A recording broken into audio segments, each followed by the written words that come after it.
আসসালামু চাচা। চাচা আপনার বাড়ি তো পশ্চিম সিংহে না? আমাদের খুশি সে চাচা আপনি তো দীর্ঘদিন যাবত এই সড়ক দিয়ে চলাফেরা করেন নাকি? করি। তো চাচা এই সড়কটা যদি নতুন করে এই ফোল্ডারে সংস্কার করে বা এইভাবে যদি ধীরে করে করা হয় তাহলে উপকার কি হবে?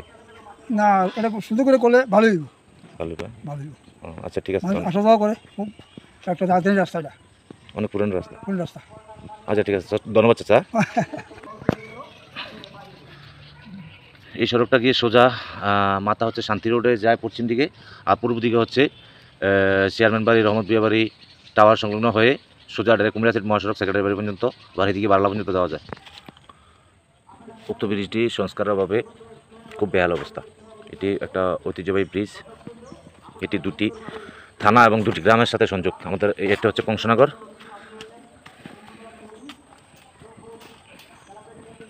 এটা হচ্ছে কংসনগর, ইভেন এই সেটা হচ্ছে পশ্চিম সিংহ। আমাদের এই ব্রিজটা দুটি গ্রামের সাথে সংযোগ, সাথে আবার সোজা ফুলতলি সড়ক। আমি প্রথমে দৃষ্টি আকর্ষণ করছি বুড়িচুং উপজেলার সম্মানিত ইউনু মহোদয়কে এবং পাশাপাশি আমাদের ৮ নং বারলা উত্তর ইউনিয়ন পরিষদের সুনামধন্য চেয়ারম্যান জনাব অ্যাডভোকেট ইস্কান্দার আলী আমি চেয়ারম্যান মহোদয়কে, পাশাপাশি আমাদের জনাব আব্দুল আওয়াল ভাইকে আপনাদের দৃষ্টি আকর্ষণ করছি, আপনারা এই ব্রিজটির দিকে একটু খেয়াল রাখবেন। এটি দুটি থানার সাথে সংযোগ এবং দুটি গ্রামের সাথে এই ব্রিজটি সংযোগ। যদি ব্রিজটি একটু সংস্কার করে অথবা নতুন করে রিফারিং করে করা হয় তাহলে ভালো হবে।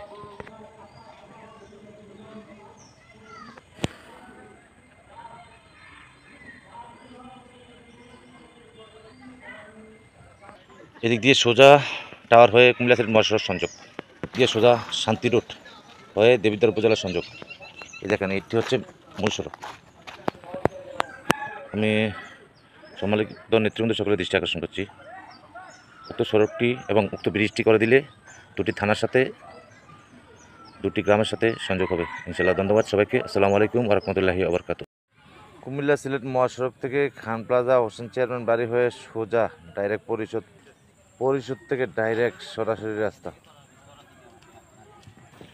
এবং এই সড়ক নিয়ে আজকে একটি প্রতিবেদন করা হবে ইনশাআল্লাহ।